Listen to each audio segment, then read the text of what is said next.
I got a call to remove a colony of bees from this tree at superstar Jason Derulo's house, and here's how it went. Let's say the bees. We started to remove bees and comb from the tree. The bees were very gentle and were not trying to sting Not gonna us. sting me? Oh, She's not gonna sting you. Oh, You're okay. she's You're coming. okay. The bees had a ton of extra honey, so everyone ate some fresh honey straight from the hive. is it on my face? Yeah. That is good, nice and warm. It is pretty crazy. It's a lot different than the honey we get in the jars. Tasty. Man, so good. I need a bagel. Jason even took off his veil and ate some honeycomb.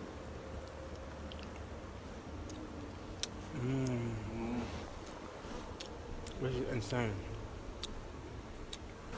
After we removed as much comb as we could, we waited for the bees to get into their new hive so they could be relocated to the Bee Leaf USA Bee Sanctuary, and it was another great day of saving the bees. This is a male bee getting kicked out of the hive by a female bee. Male honeybees are called drones, and they don't do much work around the hive.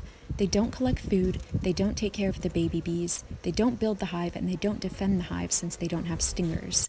This is why you've probably never seen a male honeybee before unless you've been near or inside of a hive.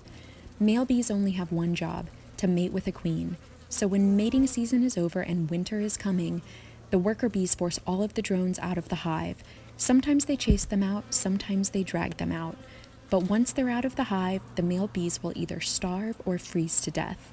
In fact, you can often find a pile of dead male bees on the ground around the entrance of the hive. During the winter, there aren't as many flowers in bloom and food is scarce. The drones are just more mouths to feed at a time when resources are low. Since they're no longer making significant contributions, the female bees have to get rid of the males for the survival of the colony. If a colony needs a new queen bee, one thing I can do is to order a queen from a bee breeder and get the new queen delivered to me in the mail. The queen arrives in a little cage with her attendant bees and a bit of candy for food. Then I introduce the queen to the colony to see if they will accept her. If they don't like her, they will kill her almost immediately. But if they do like her, they will start to surround her and take care of her like they're doing here.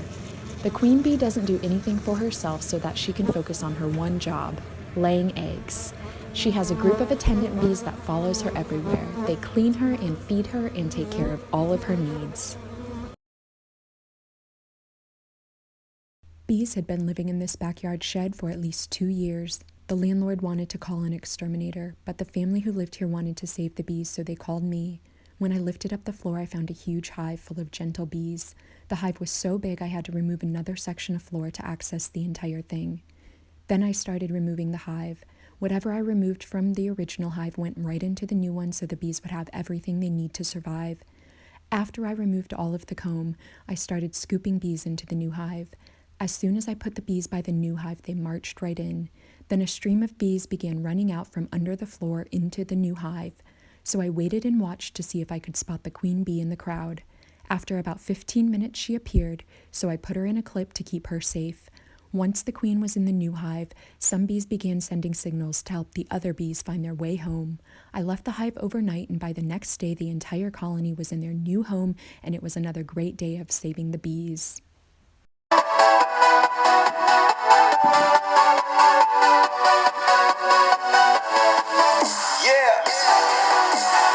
I woke up one morning and my truck was covered with more bees than usual, so I ran outside in my pajamas to see what was going on.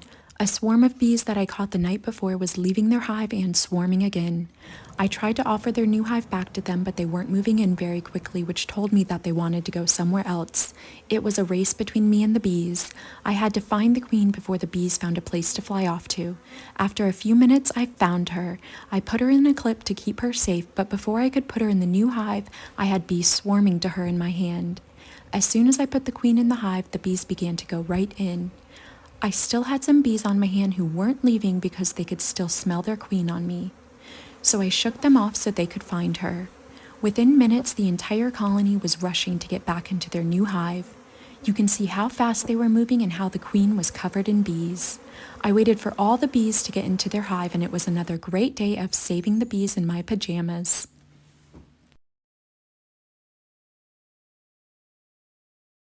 There was a big beehive under the floor of this shed, but But as soon as I started to remove the hive, most of the bees moved to the outside wall, so I started to scoop the bees into the new hive with my hands.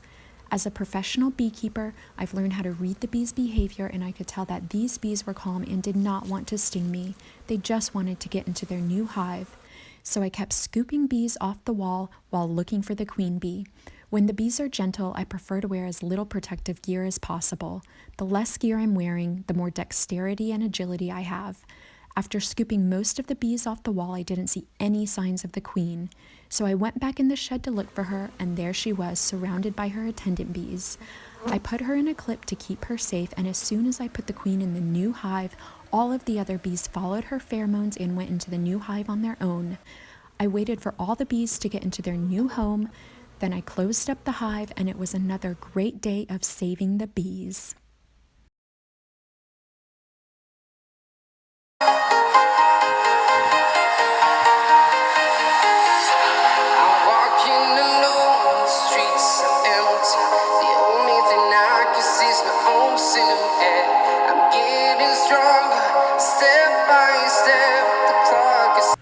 After I rescue a colony of bees, I drive home with them and I put their hive in my main apiary, which also happens to be in my backyard. After I unload them from my truck, I carefully set their hive on a stand. Then I make sure they have everything they need and I let the bees settle into their new home. A few days later, I open the hive to check on them. Here you can see all of the rubber bands I used during the hive removal process. The bees will attach the comb structure from the original hive into the wooden frames of the new hive. Sometimes they'll even use the rubber bands as building guides or as scaffolding to help them build more comb. When the bees have secured the comb into the frames, they'll chew through the rubber bands and drag them out of the hive. And now the bees can continue the important work they do in peace.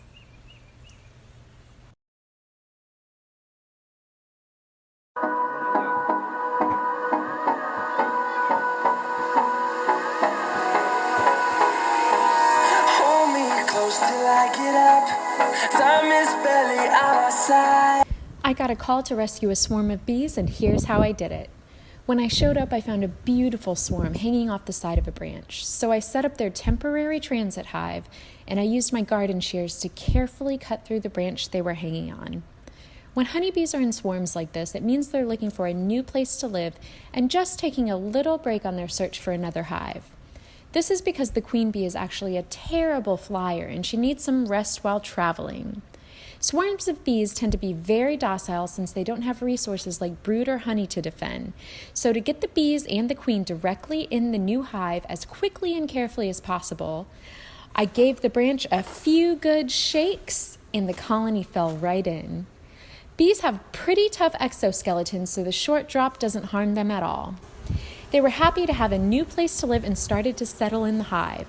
So I closed up the hive, and it was another successful day of saving the bees.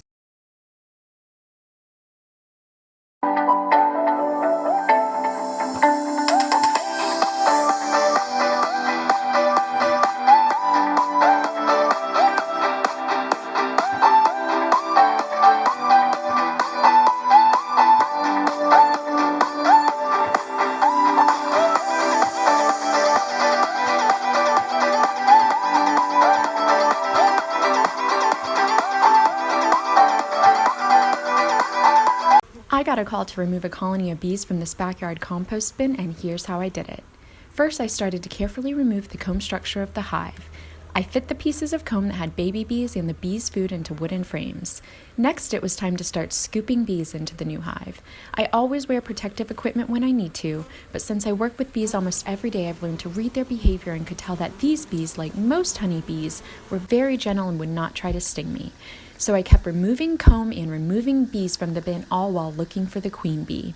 After I removed most of the bees, I saw the queen crawling up the side of the bin, so I put her in a clip to keep her safe. She's the largest bee in the colony, which makes her a little easier to find. There she is. I put the queen in the new hive, and all the other bees started to follow her in. I had to get a bigger hive because there were so many bees, but after most of them went in the hive, I closed it up and carried it back to my truck, and it was another great day of saving the bees.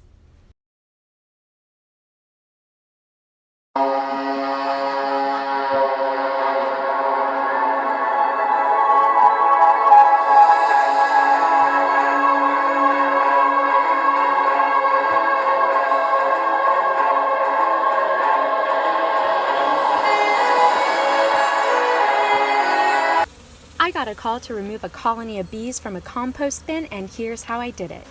The colony had been there for months and there were tens of thousands of bees. So I started to carefully move the comb structure from the bin into a temporary travel hive. I put the comb into frames using rubber bands to secure it for transit. Then I started to get the bees into the temporary hive by scooping them up with my hands. These bees were pretty gentle and did not try to sting me as I worked with care and intention, all while looking for the queen bee, who is the largest bee in the colony. After I removed a lot of the worker bees, I suddenly saw the queen crawling on the side of the bin, so I put her in a clip to keep her safe. There she is! I put the queen in the new hive and all the other bees started to follow her scent. So I closed up the hive, I loaded it into my truck to take them to their new home, and it was another successful day of saving the bees. I got a call to remove a colony of bees from the sink cabinet of this camper trailer. First, I gave the bees just a few puffs of smoke to get them to move away from the comb so that I could grab it without squashing any bees. These bees were calm and were not trying to sting me, so I reached inside the cabinet and started to remove each piece of comb while looking for the queen bee. After I removed most of the comb, I saw the queen in the corner of the cabinet surrounded by her attendants. I put the queen in a clip and I placed her in the new hive. But most of the bees were gathering around the window of the RV, so I started scooping them up with my hands. I needed to get as many bees as I could into the new hive with their queen so that the colony would recognize this as their new home. I spent a lot of time scooping bees off the window and I waited for the bees inside the camper to get into the new hive. I thought I was done, but when I went outside there were a lot of bees gathering on the side of the RV. So I scooped them up, I put them in their new hive, and it was another great day of saving the bees. This bee was outside the hive on a cold winter day.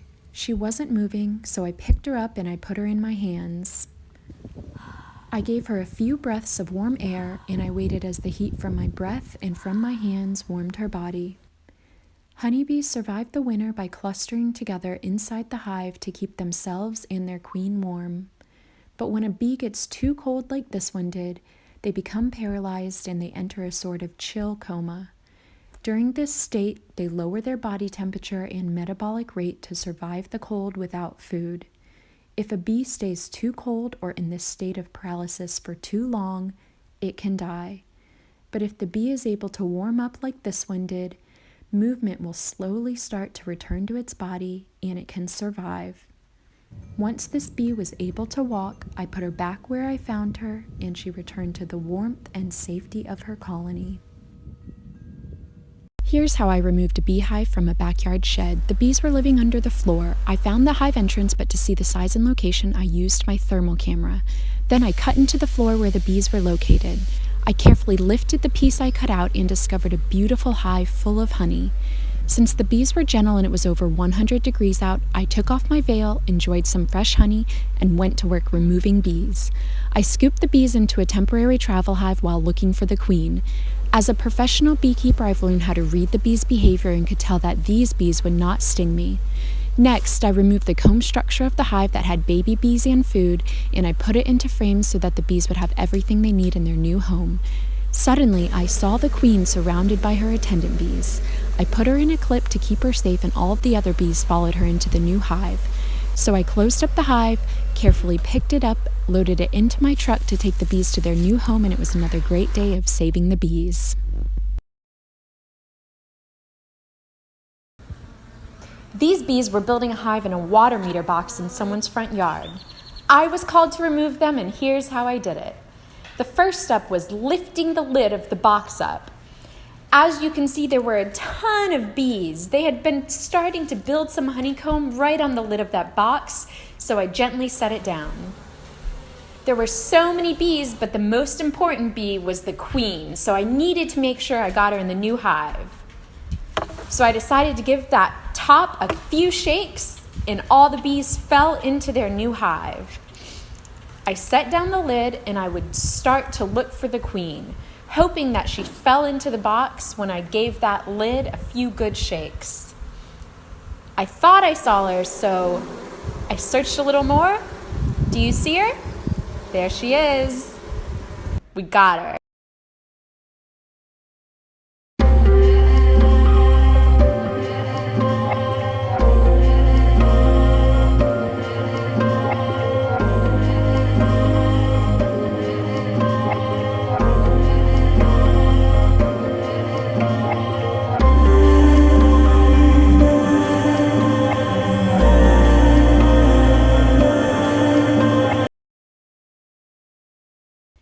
bees started to build a hive on a patio chair, and I was called to remove them. The first thing I did was lift the cover of the chair to reveal a beautiful beehive with thousands of honeybees. I started to carefully remove the hive from the side of the chair, always looking for the queen bee every step of the way. As I removed each piece of comb, I put it in wooden frames of the new beehive using rubber bands to secure it for transit so that the bees could use it later on. There was a lot of comb, but also a ton of bees. So I used my hands and started scooping bees into their new hive while looking for the queen. Soon enough, I found her. Do you see her in there? She's the largest bee in the hive. There she is.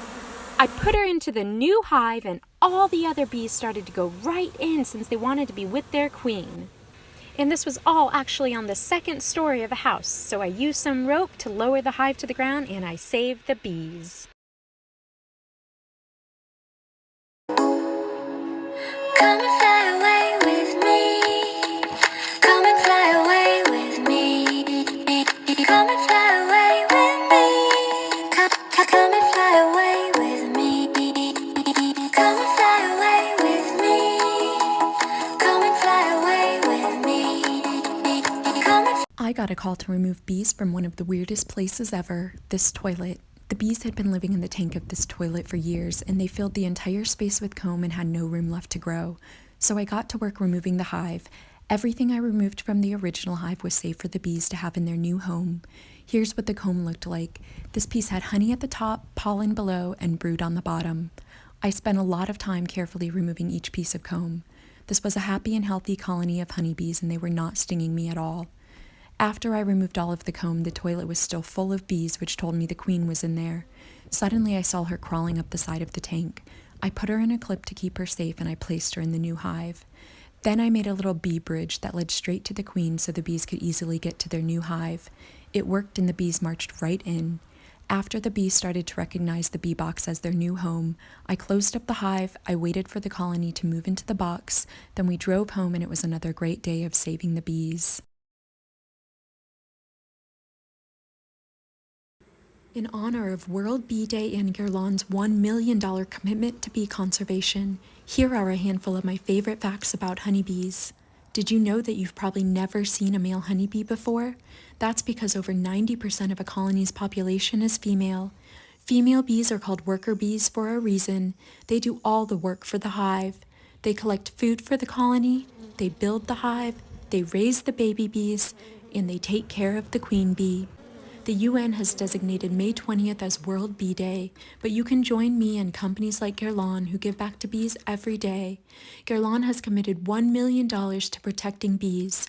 They've also established a program called Women for Bees to teach 50 women from around the world how to keep bees and start their own beekeeping business like I did. When you support brands like Guerlain, you are supporting bees and beekeepers around the world. And now, more than ever, bees need our help.